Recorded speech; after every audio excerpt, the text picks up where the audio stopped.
नमस्कार दोस्तों, स्वागत है आपका SAP studio easy learning channel में।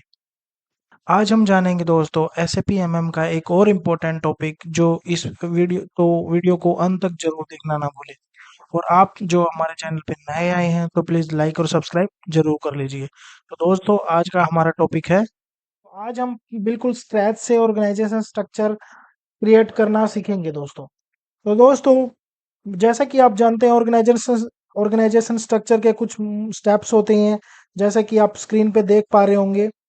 मैं आपको बता देता हूँ, एंटरप्राइज स्ट्रक्चर, किसी भी कंपनी का एंटरप्राइज स्ट्रक्चर डिफाइन करने के लिए उस सबसे पहले उसको कंपनी कोड क्रिएट करना होता है, कंपनी कोड असाइन करना होता है, प्लांट क्रिएट करना होता है, उस प्लांट को उस कंपनी के साथ असाइन करना होता है, परचेज ऑर्गेनाइजेशन क्रिएट की जाती है दोस्तों, उसको असाइन किया जाता है कंपनी कोड के लिए। उसके बाद उस पर्टिकुलर परचेज ऑर्गेनाइजेशन को प्लांट के साथ असाइन किया जाता है, स्टोरेज लोकेशन क्रिएट की जाती है, परचेजिंग ग्रुप क्रिएट किया जाता है, परचेजिंग ऑर्गेनाइजेशन स्टैंडर्ड की जाती है। तो दोस्तों आज हम बिना कुछ समय गंवाए चलो स्टार्ट करते हैं स्टार्ट से।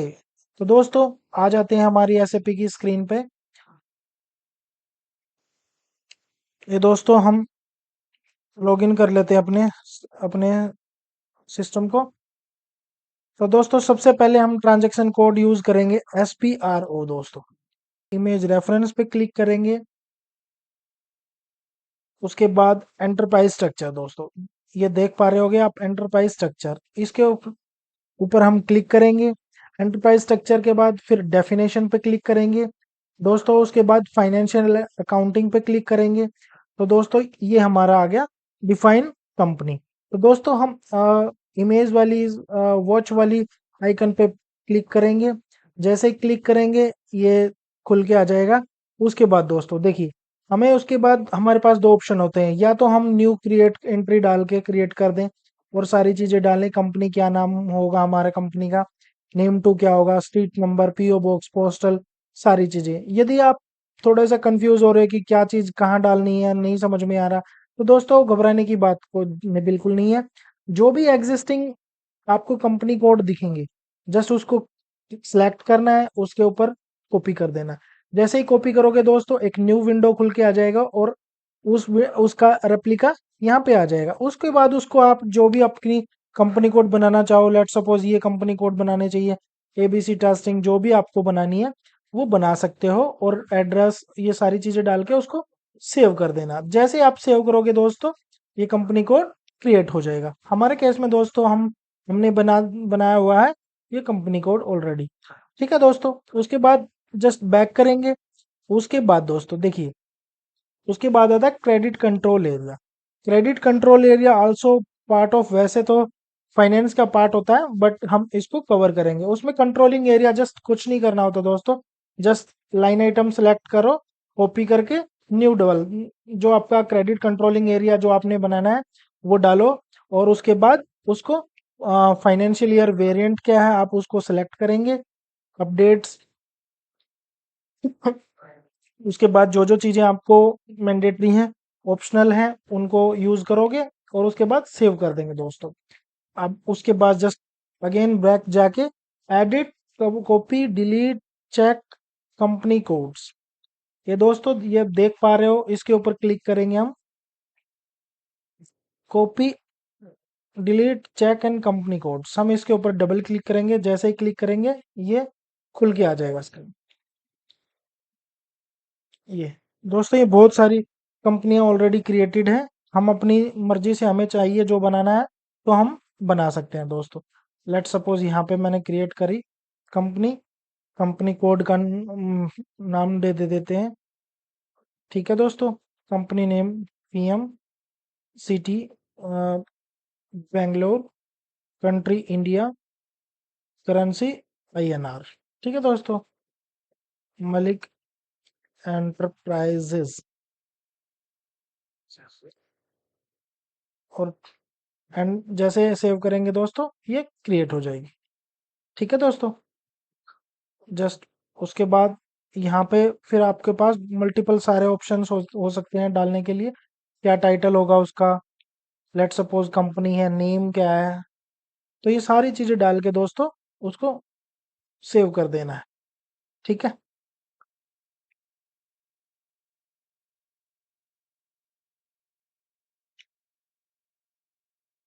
उसके बाद बिजनेस एरिया डिफाइंड फंक्शनल, ये आप एमएम पॉइंट ऑफ व्यू से आपका पार्ट नहीं है, तो हम इसको ये नहीं करेंगे। तो दोस्तों बैक जाके फिर हम चलते हैं अपने फाइनेंशियल अकाउंटिंग होने के बाद हमारा काम है लॉजिस्टिक्स पे जाने का। ठीक है दोस्तों, लॉजिस्टिक्स, लॉजिस्टिक्स में डिफाइन वैल्यूएशन। यदि मैं अपनी इसकी बात करूं तो दोस्तों हमने स्टेप बाय स्टेप चलेंगे। हमने क्रिएट कंपनी कर ली है, कंपनी कोड ऑलरेडी क्रिएट कर चुके हैं। प्लान टू कंपनी, दोस्तों ये भी हमने ऑलरेडी कर प्लान टू कंपनी कर चुके हैं ऑलरेडी। ठीक है। वैसे मेरे इसके लिए मैंने सेपरेट वीडियो देखना चाहोगे तो ऑलरेडी मैंने यूट्यूब पे चैनल पे डाल दिया दोस्तों। इसका मेरे को आज की वीडियो बनाने का मेन कंसर्न ये है कि मैं बिल्कुल स्टेप बाय स्टेप और सारी वीडियो को एक ही साथ कंप्लीट करके आपको दिखाऊं, ताकि एक ही वीडियो में बहुत सारी टॉपिक्स आपके कवर हो जाएं दोस्तों।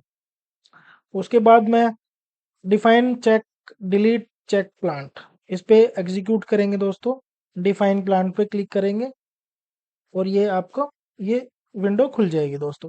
अब लेट सपोज किसी भी कंपनी कोड को हम सेलेक्ट करेंगे, कॉपी करेंगे, उसके बाद ये हमें जो चाहिए वो विल्ड नेम उसका डालना है और उसको जस्ट सेव कर देंगे दोस्तों। तो वो हमारी न्यू यूनिट क्रिएट हो जाएगी, नया प्लांट क्रिएट हो जाएगा दोस्तों। ठीक है दोस्तों। उसके बाद डिफाइन लोकेशन, डिफाइन लोकेशन पे क्लिक करेंगे। अब उस प्लांट के लिए न्यू, अब ये प्लांट मैं लेट सपोज मैंने डाल सेलेक्ट करना है, उसके बाद कोई भी प्लांट जो हमने क्रिएट किया है वो प्लांट डालेंगे। ठीक है। और उसके बाद सारी डिटेल्स ये उसकी डालनी होगी दोस्तों। ठीक है। और उसके बाद उसको सेव करके बैक आ जाएंगे। ठीक है। और उसके बाद define copy delete check division. अब जैसे ही मैं डिफाइन डिवीजन पे क्लिक करूंगा दोस्तों, ये मल्टीपल डिवीजन ऑलरेडी क्रिएटेड है, हमें इनको यूज कर सकते हैं। ये फार्मास्यूटिकल एफएमसीजी के हैं, बट हमारे केस में यदि हमारा बिजनेस दूसरा है तो हम दूसरी डिवीजन ले सकते हैं। तो स्क्रैप, रॉ मटेरियल हो सकता है, डिफरेंट डिफरेंट डिपेंड करता है वो आपकी बिजनेस प्रोसेस पे अकॉर्डिंग। ठीक है दोस्तों। वो जस्ट कुछ नहीं करना है इसमें भी, जस्ट कॉपी करना है और उसके बाद न्यू आपको डालनी है, जो भी आपकी डिवीजन होगी नेम होगा उसका, और उसको सेव करके बैक आ जाएंगे दोस्तों। दोस्तों यहाँ ये इतना स्टेप हो गया हमारा कंप्लीट ऑर्गेनाइजेशन स्ट्रक्चर का दोस्तों। ये हमने क्रिएट कर लिया। अभी हमने जस्ट यह इतने पॉइंट 1 2 3 4 हमने प्लांट जस्ट क्रिएट किए हैं। अब उसके बाद असाइन नहीं किया अभी। अभी इसको वापस से बैक करेंगे हम। अब इसको असाइन करेंगे दोस्तों। वापस से जाएंगे एसपीआरओ में। मैं आपको पाथ पूरा ब्रीफ बता रहा हूँ ताकि आपको कोई दिक्कत ना आए, और कभी भी इंटरव्यू में कोई इंटरव्यूअर पूछे तो आप दिक्कत ना हो और आप तुरंत जवाब दे पाओ दोस्तों। ठीक है। एसएपी इमेज रेफरेंस में जाएंगे दोस्तों। उसके बाद एंटरप्राइज स्ट्रक्चर हम क्रिएट कर रहे हैं तो ऑब्वियस ही बात है हमें एंटरप्राइज स्ट्रक्चर ही लेना होगा। एंटरप्राइज स्ट्रक्चर को ओपन करेंगे हम। उसके बाद डेफिनेशन, डेफिनेशन में हम ऑलरेडी आ चुके हैं और यहाँ पे हमने ये सारी चीजें क्रिएट कर चुके हैं दोस्तों। अब हमें करना है असाइनमेंट। जैसे ही असाइनमेंट पे जाएंगे, अब असाइनमेंट में जाने के बाद हमें करना है फाइनेंशियल अकाउंटिंग पे। यहाँ पे उस कंपनी कोड जो हमने क्रिएट किया था उसको असाइन करना है। यहाँ पे जैसे ही मैं क्लिक करूंगा, अब मेरे को जिस जो भी मेरी कंपनी होगी उस कंपनी को असाइन करना होगा और उसको सेव कर देना होगा। असाइन कैसे करेंगे दोस्तों, यहाँ पे कोई भी ये ऑलरेडी जो कंपनी कोड क्रिएटेड है उसके ऊपर जस्ट कोड पुट करना है और सेव कर देंगे। ठीक है। उसके बाद क्रेडिट कंट्रोल एरिया उसको हम कंपनी कोड क्रिएट की हुई है जो उसके सामने क्रेडिट कंट्रोल एरिया डाल के उसको जस्ट सेव एंड एग्जिट कर देंगे। उसके बाद ऐसे ही सेम चीजें हमें प्रॉफिट सेंटर असाइन करने के लिए करना पड़ेगा। सेम चीजें हम as it is controlling area press करेंगे और उसके बाद जाके उसको सेव कर देंगे दोस्त। एसपीआरओ ट्रांजेक्शन यूज करेंगे। उसके बाद एंटरप्राइज स्ट्रक्चर्स क्लिक करेंगे। डेफिनेशन हमने ऑलरेडी कर चुके हैं, असाइनमेंट पे वापस जाएंगे। और लॉजिस्टिक्स, अब ये असाइन प्लान, अब नेक्स्ट स्टेप होता है हमारे लॉजिस्टिक्स का। उसमें हम क्या करेंगे, plant assign to company code. Already हमने ये कर चुके हैं, सेपरेट वीडियो बना रखी है, आप जाके चैनल पे देख सकते हो। ये हमारी कंपनी कोड है, लेट सपोज हमारे केस में ये होगी, तो जस्ट उसको कॉपी एज करके कंपनी कोड डालेंगे, प्लान डालेंगे और उसको सेव करके टीआर बना के एग्जिट कर देंगे दोस्त। Save, exit. ओके। उसके बाद assign business area to plants. अब ये थोड़ा सा कॉम्प्लिकेटेड टॉपिक है, इतना बड़ा नहीं है बट हम कर सकते हैं। इसमें प्लांट, सबसे पहले प्लांट प्रेफरेंस देंगे, उस कंपनी कोड को जिस प्लांट के साथ लिंक करना है उसको यहाँ पे हम डाल के उसको सेव कर देंगे। जैसे कि हमने इसको प्लांट और डिवीजन लिंक कर दी, उसके बाद वैल्यूएशन एरिया को डिवीजन के साथ लिंक करना होगा, जिसके अंदर जो हमने सेपरेट डिवीजन बनाई हुई है वो प्लांट डिपेंड करता है किस प्लांट में वो डिवीजन एग्जिस्ट करेगी। ठीक है, उसका बिजनेस एरिया और डाल के और उसको सेव एग्जिट करेंगे। Next, allocation of plant and division, plant valuation area division, ये हमने ऑलरेडी कर चुके हैं तो इसकी कोई नीड नहीं है, हम एग्जिट आ जाएंगे। तो इतना स्टेप करने से ये हमारा क्या हो गया, ऑर्गेनाइजेशन स्ट्रक्चर पूरा का पूरा हमने क्रिएट कर लिया। हमने क्रिएट कंपनी कोड कर ली, create company code, company create कर ली, कंपनी कोड क्रिएट कर ली, डिफाइन कंप्लांट भी कर लिया हमने, असाइन भी कर दिया उसको कंपनी कोड के साथ। उसके बाद परचेज ऑर्गेनाइजेशन भी आई थिंक हमने कंप्लीट कर चुके हैं सेपरेट वीडियो में। तो सेकंड स्टेप आता है दोस्तों, ये बाद हम क्या करेंगे, स्टोरेज लोकेशन क्रिएट करेंगे। स्टोरेज लोकेशन क्रिएशन के लिए हमें वापस डेफिनेशन में जाना होगा, लॉजिस्टिक्स में जाएंगे और ये देखिए दोस्तों, लोकेशंस, डिफाइन लोकेशंस, यहाँ पे डालेंगे, लोकेशन डिफाइन हो जाएगी। उसके बाद यदि क्रिएट करना है सेपरेटली तो मटेरियल एंड मटेरियल मैनेजमेंट में जाएंगे और मेंटेन स्टोरेज लोकेशन, यहाँ पे क्लिक करेंगे। जिस प्लांट के लिए हमने करना है उसके लिए करें, लेट सपोज ये हमारे केस में प्लांट है, हमने प्रेस कर दिया। ओके, एंड जिस भी स्टोरेज लोकेशन को हमने इस प्लांट के साथ असाइन करना है, न्यू पे जाना है, storage location ABCD let suppose डाल देंगे और उसका टेस्ट के लिए मैंने डाल दी। ठीक है, और उसको सेव कर देंगे। जैसे हम सेव करेंगे इस प्लांट के लिए ये स्टोरेज लोकेशन क्रिएट हो जाएगी। उसके बाद as it is same process हम करेंगे परचेज ऑर्गेनाइजेशन के लिए। ये कुछ परचेज ऑर्गेनाइजेशन ऑलरेडी क्रिएटेड है, सेम चीजें हमें अलग अलग प्लान्स के लिए करनी होती है दोस्तों। ये कंपनी कोड की तरह ही एक सेपरेट एंटिटी होती है जिसको हम कंपनी कोड और क्लाइंट लेवल पे हम इसको असाइन करते हैं। ये हमारे केस में कुछ ऑलरेडी एग्जिस्टिंग है, उनको कॉपी करके हम न्यू बना सकते हैं और उसके बाद कैंसिल करेंगे और उसको सेव करके एग्जिट हो जाएंगे। तो जैसा कि अब ये स्टोरेज लोकेशन भी क्रिएट हो गई, हमारी कंपनी कोड भी क्रिएट हो चुका है, अब उसको हमें असाइन करना है। एंटरप्राइज स्ट्रक्चर में जाएंगे, असाइनमेंट में जाएंगे, मटेरियल मैनेजमेंट में जाएंगे। अब ये देखिए, ये सारी चीज ऑलरेडी आई थिंक हमने असाइन ऑलरेडी कर चुके हैं। तो एंटरप्राइज स्ट्रक्चर का हमने पूरा का पूरा ऑलरेडी सारे टॉपिक्स कवर कर दिए हैं। एंटरप्राइज स्ट्रक्चर हमारा कंप्लीट हो चुका है। इसके अलावा अब हम नेक्स्ट टॉपिक पे चलेंगे, मास्टर डेटा। उसके बाद नेक्स्ट स्टेप आता है हमारा मास्टर डेटा। मास्टर डेटा में क्या होगा, सबसे पहले हमें मास्टर डेटा कॉन्फ़िगर करने के लिए हमें कई चीज़ें डिफाइन करनी पड़ेंगी। सबसे पहले उसका मैं ऑर्गेनाइजेशन स्ट्रक्चर का एक चार्ट दिखा देता हूँ आपको, ताकि थोड़ा सा और अंडरस्टैंडिंग हो आपकी।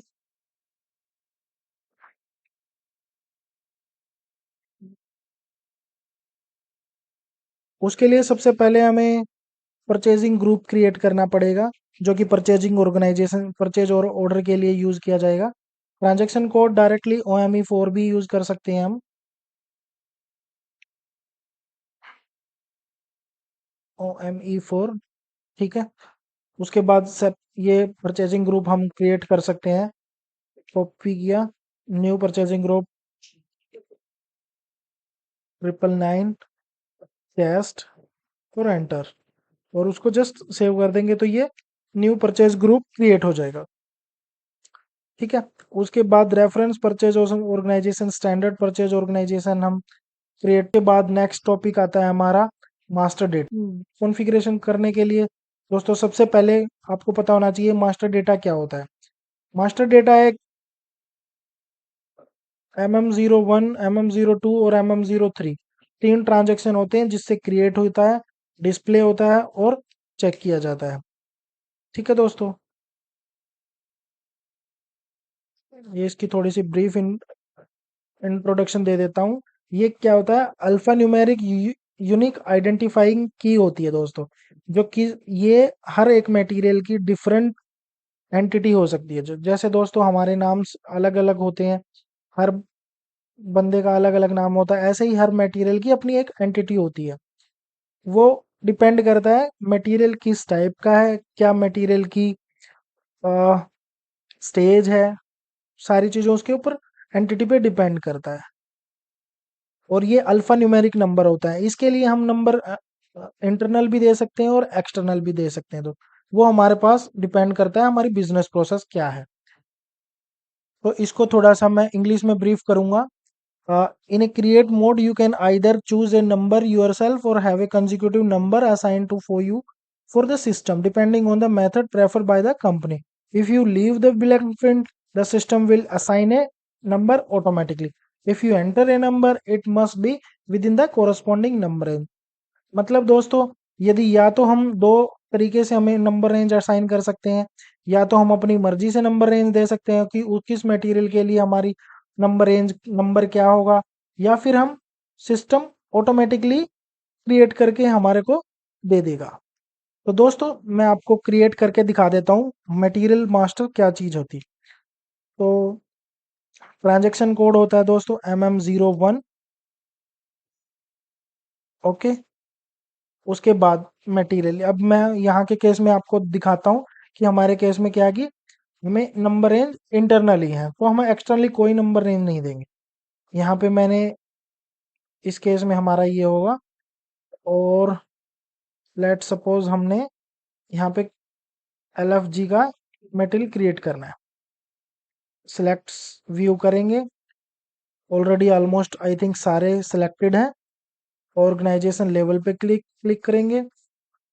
जो आपने प्लांट क्रिएट किया है, स्टोरेज लोकेशन क्रिएट किया है, वो स्टोरेज लोकेशन डाल देंगे।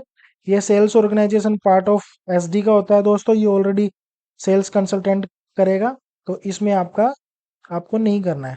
ठीक है, but it is the part of SD integration. तो यहाँ पे लेट सपोज ये देखो दोस्तों 4001830, ये ऑलरेडी क्रिएटेड हो चुका है। दोस्तों ECC में मैक्सिमम मटेरियल की नंबर रेंज 18 हो सकती है, लेकिन हम S4 हाना में ये अप टू 40 कैरेक्टर्स तक हो सकती है। बेस यूनिट ऑफ मेजरमेंट हम ईच लेंगे। मटेरियल ग्रुप जो ऑलरेडी एग्जिस्टिंग है हम उठा सकते हैं, ये क्रिएट करना मैं नेक्स्ट वीडियो में आगे बताऊंगा आपको। ठीक है, उसके बाद ज़्यादा व्यूज़ ना लेके इसको कंप्लीट करते हैं। सेल्स डेटा में हम जितना हमारा जो भी टैक्स कोड्स करेंगे वो डाल देंगे हम। सेल्स डेटा 2, इसमें अकाउंट असाइनमेंट जो भी ग्रुप होगा वो डालेंगे। उसके बाद सेल्स जनरल प्लान डेटा में अवेलेबिलिटी चेक, ये on pallet on transaction group होते हैं, ये मस्ट होते हैं, क्योंकि हमारी सेल्स प्रोसेस इसके ऊपर ही डिपेंड करती है। ये SSC कोड होता है, कोई भी परचेज ऑर्डर की बनाएंगे तो विदाउट इसके टैक्स एप्लीकेबल नहीं होएगा दोस्त। उसके बाद यदि वो मटेरियल बैच मैनेजमेंट में है, डेफिनेटली हमें इसके ऊपर टिक करना पड़ेगा, अदरवाइज हम इसको स्किप भी कर सकते हैं। जो भी हमने परचेजिंग ग्रुप क्रिएट किया था वो हम क्रिएट यहाँ पे डाल सकते हैं। हमने 999 किया था तो उस केस में 99 ले सकते हैं, या दूसरा भी आपको लेना है जो इसके अकॉर्डिंग सही है वो ले सकते हो। उसके बाद MRP, ये पार्ट ऑफ PP मॉड्यूल्स का होते हैं, प्रोडक्शन से रिलेटेड होते हैं। तो ये नेक्स्ट आगे वीडियो में कवर करूंगा मैं आपको, अदरवाइज वीडियो ज़्यादा लंबा हो जाएगा तो आप कंफ्यूज हो जाओगे। स्टेप बाय स्टेप मैं आपको पूरा ब्रीफ करके दिखाऊंगा। उसके बाद ये MRP4 डेटा में आएगा जहाँ पे हम प्रोडक्शन प्लानिंग, बेसिकली जो प्रोडक्शन होती है मेरे फिनिश गुड मटेरियल की, तो ये चारों व्यू MRP 1 2 3 4 बहुत मस्ट है, उसके लिए हमें फिल करने ही होंगे। इसके लिए कुछ पैरामीटर्स होते हैं जो हमें भरने होंगे, ठीक है। वो जो बॉम्ब क्रिएट कराऊंगा तो मैं बता दूंगा आपको। उसके बाद वर्क शेड्यूलिंग होगी। यदि ये व्यूज दोस्तों मेंटेन नहीं करूंगा तो बॉम्ब नहीं बन पाएगा, प्रोडक्शन एंट्री नहीं डल पाएगी, तो ये व्यू बहुत मस्ट है। उसके बाद प्लान डेटा है, स्टोरेज लोकेशन के लिए होता है बेसिकली, स्टोरेज। उसके बाद क्वालिटी इंस्पेक्शन, यदि कुछ है तो हमें जो भी हमारे पैरामीटर्स के हैं वो सेलेक्ट करके उनको कर सकते हैं। लेट सपोज हमारे केस में ये क्वालिटी एक्टिव भी कर दी है। अकाउंटिंग, अब सबसे मेन पॉइंट्स हैं दोस्तों, MMFI इंटीग्रेशन में इस व्यू का बहुत बड़ा रोल होता है, अकाउंटिंग व्यू। यदि मेरे मटेरियल मास्टर में यदि मेरा नॉन वैल्यूटेड आइटम्स है, मतलब जिसकी हमें कोई वैल्यू ही नहीं एग्जिस्ट करानी, तो उस केस में हम दोस्तों अकाउंटिंग व्यू, कॉस्टिंग व्यू हम लेंगे ही नहीं। ये कॉन्फ़िगरेशन में मैं दिखाऊंगा कि कहाँ क्या करना होता है। अभी जस्ट मैं आपको मेटल मास्टर क्रिएट करके दिखा रहा हूँ। उसके बाद वैल्यूएशन क्लास डालनी होगी जो भी FG के केस में आपकी रहेगी। प्राइस इंडिकेटर स्टैंडर्ड रखना है या वी रखना है। प्राइस इंडिकेटर दोस्तों ये दो होते हैं, स्टैंडर्ड प्राइस और moving average price. Basically standard price हम उसी केस में लेते हैं जिन प्रोडक्ट्स को हम अपने प्लांट में मैन्युफैक्चर करते हैं, ठीक है। और वी उसी केस में लेंगे जिस प्रोडक्ट को हम एक्सटर्नली प्रोक्योर करते हैं या STO के थ्रू आता है, या जो भी बाहर से हम परचेज करते हैं जिनका स्टैंडर्ड प्राइस नहीं हो सकता, उस केस में हम उसको वी इंडिकेटर यूज करेंगे। और एस इंडिकेटर यूज करेंगे तो डेफिनेटली हमें स्टैंडर्ड प्राइस की उसकी कुछ वैल्यू डालनी होती है। एंटर प्रेस कर देंगे। उसके बाद कॉस्टिंग व्यू पे जाएंगे। अब ये सबसे इम्पोर्टेंट, यदि हमारे हर मंथ उसकी कॉस्टिंग होगी तो इसके ऊपर डू नॉट कॉस्ट क्लिक करेंगे। यदि कॉस्टिंग नहीं होएगी तो डू नॉट कॉस्ट पे टिक करेंगे, अनटिक कर देंगे, ठीक है। उसके बाद प्रॉफिट सेंटर डाल देंगे और उसके बाद कॉस्टिंग टू पे जाके और उसको सेव कर देंगे। जैसे ही मैं इसको सेव करूंगा एक यूनिक आइडेंटिटी नंबर जनरेट हो जाएगा, material this is created. Okay, तो ये हमने मटेरियल ऑलरेडी क्रिएट कर लिया है। अब इसको चेंज करना है तो MM02 ट्रांजेक्शन कोड में जाएंगे। जिस भी व्यू में हमने चेंजेस करने हैं, लेट सपोज इसके डिस्क्रिप्शन गलत डाल दी हमने, -2 डालना है, 2 डाल के सेव कर देंगे। उसके बाद 3 में डिस्प्ले होता है ओनली। MM04 में कोई भी चेंजेस हम चेक कर सकते हैं, जैसे अभी रिसेंटली मैंने किया है, अभी देख लेते हैं। आज की डेट में मैंने ये मटेरियल क्रिएट किया है और 9:33 पे हमने चेंजेस किए हैं इस ट्रांजैक्शन कोड से। ओल्ड वैल्यू हमारी ये थी, न्यू वैल्यू हमने ये चेंज करी है। ये चेंजेस देख सकते हैं। सारे मटेरियल की लिस्ट निकालनी है तो MM60, ये रिपोर्ट है बेसिकली मटेरियल मास्टर की। यहाँ पे प्लान डाल के हम उस मटेरियल को चेक करना चाहें तो अनटिक करके चेक कर सकते हैं। ये मटेरियल हमें दिखा देगा कि क्या उसका ग्रुप था, क्या मटेरियल टाइप है, क्या उसकी यूनिट ऑफ मेजरमेंट, क्या वैल्यूएशन क्लास, कितना उसका प्राइस है, किसने क्रिएट किया, क्या उसकी करेंसी है। यदि ये नहीं डालूंगा मैं मटेरियल और एग्जीक्यूट करा दूंगा तो उस प्लांट में जितने भी टाइप के, जितने भी ग्रुप, सारे मेटल कोड एग्जिस्ट करते हैं, सारी लिस्ट निकाल देगा। MM50 ट्रांजेक्शन कोड होता है, वो मेटल एक्सटेंड व्यू एक्सटेंड करने के लिए होता है। और कुछ मेटल में डिलीशन फ्लैग लगाने हैं तो MM06 से डिलीशन फ्लैग लगा सकते हैं दोस्तों। तो ये मास्टर डेटा का रोल था जो कि हमने ऑलरेडी कंप्लीट कर चुके हैं। उसके बाद कुछ इम्पोर्टेंट्स डिस्क्रिप्शन है जो मैं आपके साथ शेयर करना चाहूँगा। information for material requirement planning and consumption based planning, inventory control, safety stock planning, delivery item and reorder point, maximum stock level, etc. It is all the part of material. Purchasing जो हमने field choose करी थी उसका क्या role है? Data provided by purchasing for a material, purchasing group responsible for a material over and under delivery tolerance and the order unit.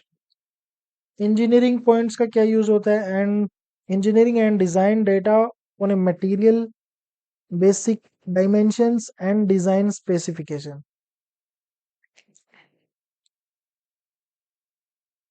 ये हमने already master data का ये रोल ऑलरेडी कंप्लीट कर चुके हैं हम। उसके बाद controlling function of material type. Controlling function क्या होते हैं मटेरियल टाइप के? It is a group of material having some basic attributes. A एक ए क्या होता है दोस्तों? नंबर असाइनमेंट, इंटरनल और एक्सटर्नल। अभी मैंने जैसा कि थोड़ी देर पहले आपको बताया था कि नंबर रेंज दो तरह की हो सकती है। एक हमारी इंटरनल नंबर रेंज जो कि सिस्टम ऑटोमेटिकली जनरेट करता है, और एक होती है एक्सटर्नल जो कि हम डिसाइड करते हैं कि उस मटेरियल को क्या नाम देना है, क्या डिस्क्रिप्शन, क्या उसका यूनिक नंबर होगा। Second point, number range. Number range दोस्तों मटेरियल की एक नंबर सीरीज होती है कि कोई भी मटेरियल की कितने के बीच में लाई करता है।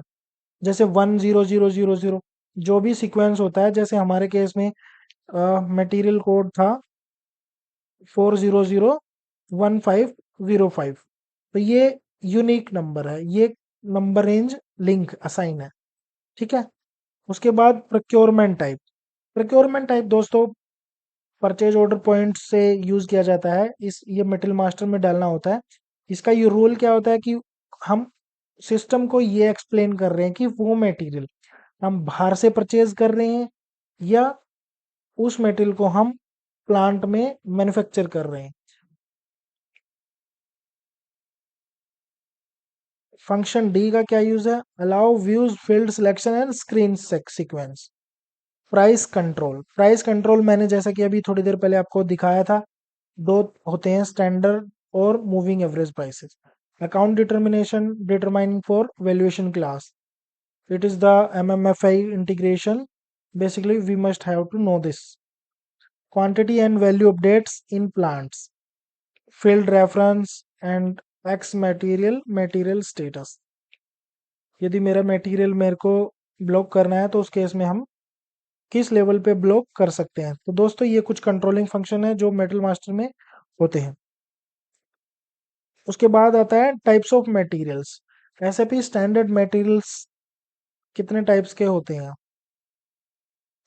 Finish good, non stock well non valuated, packing material, pipeline material, raw material, semi finish material, services material, spare parts, trading goods. ये सारे दोस्तों क्या होते हैं? टाइप्स ऑफ मटेरियल होते हैं।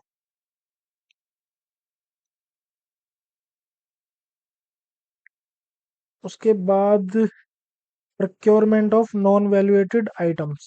While doing PO for this type of material, account assignment category is mandatory। के दोस्तों जब भी हम नॉन वैल्यूएटेड मटेरियल को प्रोक्योर करेंगे तो उसकी अकाउंट असाइनमेंट कैटेगरी हमेशा के रहेगी। के means cost centre. This type of material won't have accounting view. In materials की अकाउंटिंग व्यू नहीं होती। क्यों नहीं होती? क्योंकि ये नॉन वैल्यूएटेड आइटम्स हैं। Non-valuated materials are managed on a basis, quantity basis, but not by value। ये मटेरियल जैसे रिसीव करेंगे तो इनकी इन्वेंट्री तो आ जाएगी हमारे स्टॉक में, बट इनकी कोई वैल्यू एग्जिस्ट नहीं करेगी। When you enter an invoice, you can change the account assignment as long as the good receipt and non-valuated items। दोस्तों ये आपके पास काफी बुक्स भी होंगी, ज्यादा ब्रीफ में नहीं बताऊंगा मैं आपको क्योंकि आप ऑलरेडी पढ़ सक पढ़ सकते हो बुक से। मैं आपको मेन मेन चीजें आपको एक्सप्लेन करूंगा ताकि आपको सीखने में भी आसानी रहे। तो इसकी कुछ मेटल मास्टर में कुछ इंपॉर्टेंट फील्ड्स होती हैं और कुछ टेबल्स होती हैं जो कि हमें पता होना चाहिए। लेट सपोज MARA किसी भी मटेरियल का जनरल डेटा फाइंड आउट करने के लिए एमएआरए टेबल यूज की जाती है। इसमें बहुत सारी फील्ड्स होती हैं। एमएआरसी टेबल से हम प्लांट डेटा निकालते हैं कि कौन से प्लांट में वो मटेरियल एग्जिस्ट करता है। स्टोरेज लोकेशन से रिलेटेड डेटा हमें एमएआरडी टेबल से मिलेगा। सेल्स रिलेटेड एमवीकेई हम यूज करेंगे। डिस्क्रिप्शन फाइंड आउट करने के लिए हम एमएकेटी यूज करेंगे। इसी तरह वैल्यूएशन किसी मटेरियल के प्राइस को हम एमबीईडब्ल्यू से फाइंड आउट करेंगे और यूनिट ऑफ मेजरमेंट से रिलेटेड डेटा को हम एमएआरएम ट्रांजैक्शन से निकालेंगे। उसके बाद नेक्स्ट टॉपिक आता है standard and moving average price. ये ऑलरेडी हमने एक्सप्लेन कर चुके हैं, इसका ज़्यादा नहीं बताऊंगा मैं आपको, क्योंकि ज़्यादा थ्योरेटिकल फिर आपको बोर हो जाओगे आप।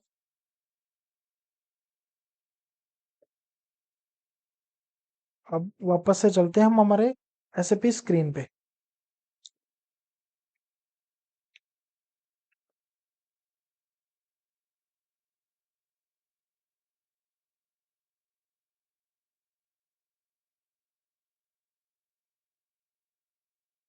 नेक्स्ट टॉपिक हम कवर करेंगे maintain field selection for data screen, MS9, OMS9।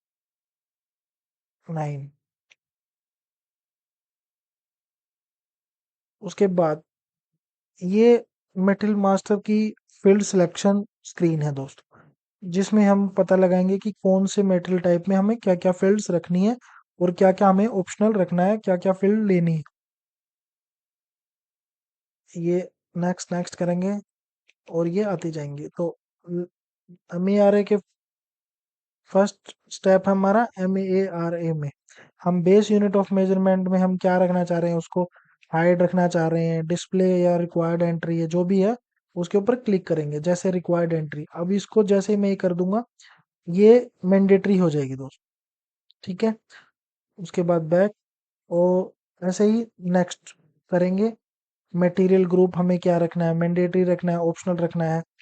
अभी आपको एक चीज दिखाता हूँ मैं आपको, है जो हमने रिसेंटली खोला हुआ था, ठीक है। अभी इसमें हम जाएंगे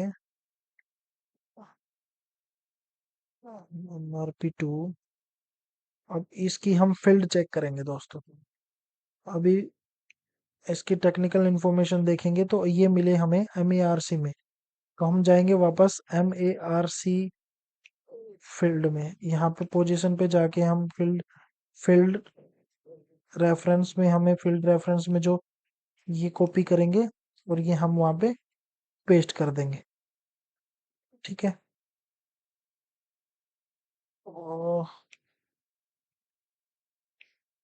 MARA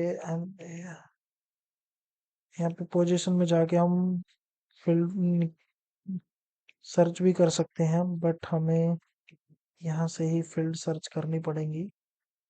ओके, HAL भी है, OMS9। फील्ड सिलेक्शन ग्रुप में जाएंगे, MARC सेलेक्ट करेंगे, MARC,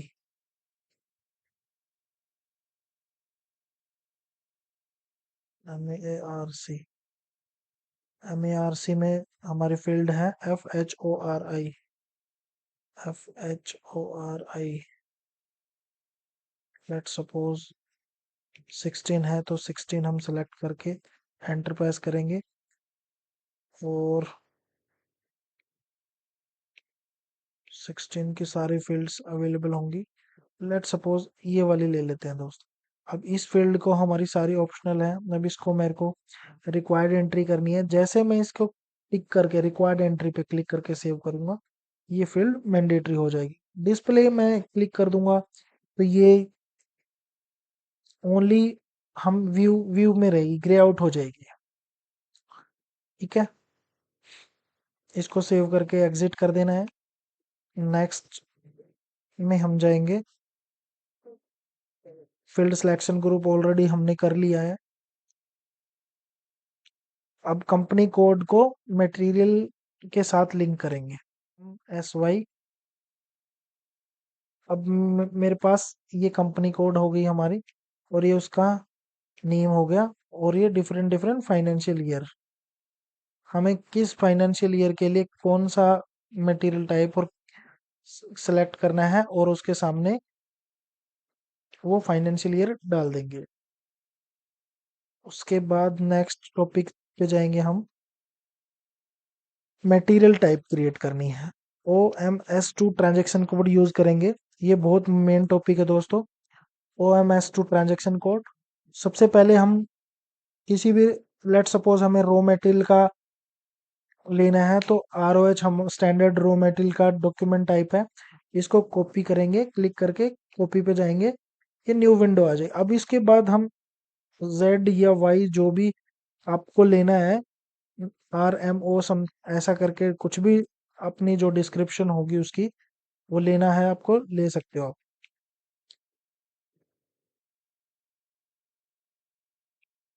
और अब इसको मैंने जस्ट कॉपी किया है, और उसके बाद कॉपी।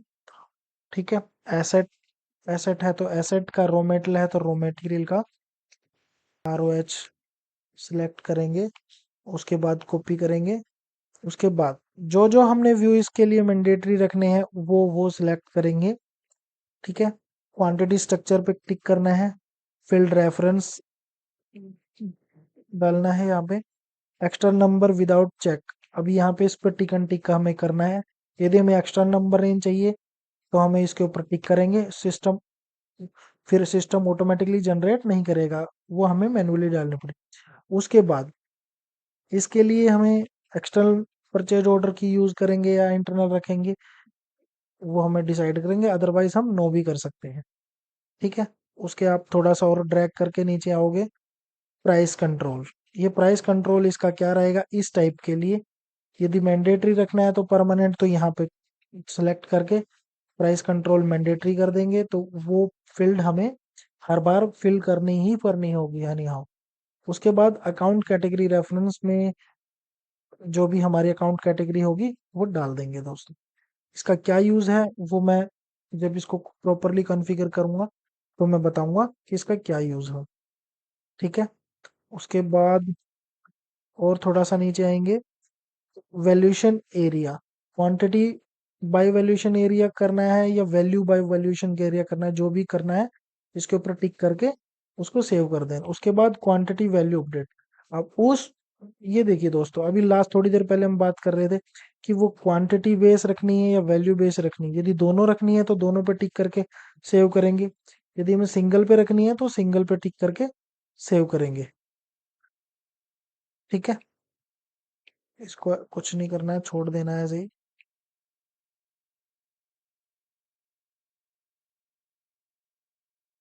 जस्ट एस्केप करके एग्जिट कर देंगे। उसके बाद मटेरियल टाइप क्रिएट हो गया हमारा।